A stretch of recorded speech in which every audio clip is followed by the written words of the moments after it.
বন্ধুরা, আজকালকার জামানায় মানুষকে ঠকিয়ে টাকা ইনকাম করা কতটা সহজ সেটাই আজকে আমি আপনাদেরকে বলবো। তো এই যে আমার হাতে একটি মোটর দেখছেন, এটার পাম্প ছিল সামনে, সেটা আমি খুলে ফেলেছি। এই মোটরটা থেকে ধোঁয়া উড়ে গেছিল, মানে কয়েল পুড়ে গেছিল। আপনারা দেখছেন এই কয়েলটা ভালো আছে, কি করে পুড়ে গেছিল সেটা আমি আপনাদেরকে বলছি। এই যে মোটরটা, এটা একজন কৃষকের মোটর। তিনি একটা ছোটখাটো বাগান, পেঁয়াজ রসুন ইত্যাদি চাষ করে, আর এই মোটরটা থেকে জল দেয়। তো এমার্জেন্সি ভাবে তার এই মোটরটা সারাতে হবে। তিনি আমাকে ফোন করে বলে যে, বাবু, মোটরের কয়েল পুড়ে গেছে, তারটা সব পুড়ে গেছে, তুমি এসো, আমার এমার্জেন্সি জল দিতে হবে বাগানে। তো আমি গেলাম। যাওয়ার পরে এই মোটরটা আমি কিন্তু দেখলাম। দেখার পরে কাস্টমার বলছে যে, মোটরের তো কয়েল পুড়ে গেছে, তো তাড়াতাড়ি আমাকে দিতে হবে, তুমি কত তাড়াতাড়ি পারবে বলো। মানে আমাকে আর কিছু দেখা লাগছে না, কাস্টমার নিজেই বলে দিচ্ছে কয়েল পুড়ে গেছে, তুমি কি করবে বলো, কত তাড়াতাড়ি দিতে পারবে। তো আমি বললাম, ঠিক আছে, একদিন টাইম দাও, আমি করে দেবো।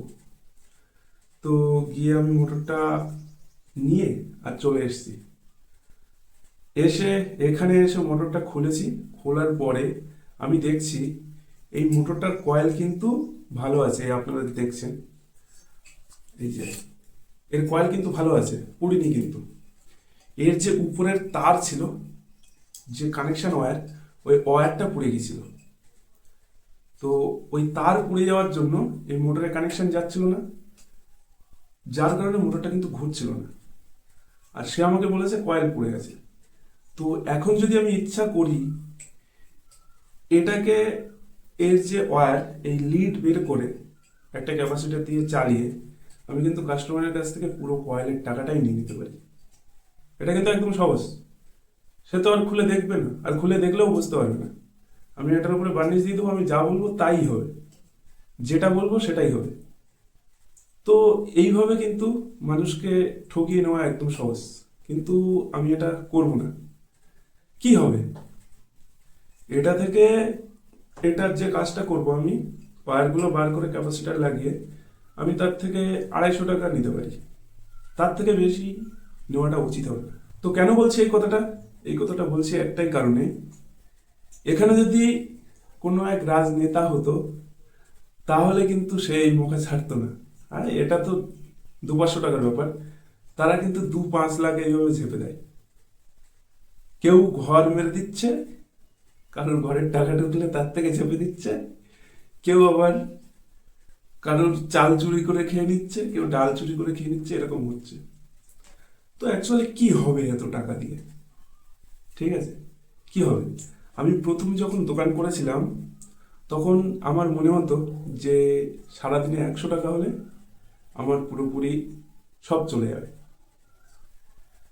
তো মানে 100 টাকা হলে আমার হাত খরচ টরচ সব হয়ে যাবে, সেরকমটা আমি ভাবতাম। তো আমি সেই হিসাবে কাজ করতাম। 100 টাকা কেন, তার বেশিও হতো। তো তারপরে মনে হলো, তাস, এতে হচ্ছে না, সারাদিনে 500 টাকা হলে একটু ভালো হয়। তো 500 টাকা হওয়া শুরু করলো।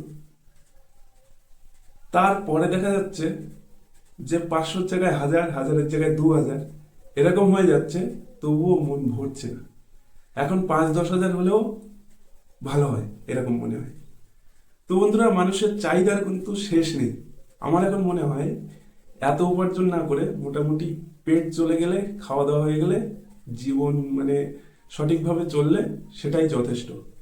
বিলাসিতা করার জন্য এক গাদা পয়সা উপার্জন করে মানুষকে ঠকিয়ে কোনো লাভ নেই। তো এই পর্যন্তই বললাম। আমার এখন কাজ করতে হবে, মোটরটার লিড বের করতে হবে, করে কাস্টমার থেকে টাকা নিতে হবে। তবে ঠকাবো না, 800-900 টাকা, 1000-1200 টাকা নিয়ে নেবো না কাস্টমারের থেকে। নিলে আমি না হয় এখন নিয়ে চলে যাবো, উপরে একজন আছে, সে অবশ্যই দেখতে পাচ্ছে। তো বন্ধুরা, আজ এই পর্যন্ত।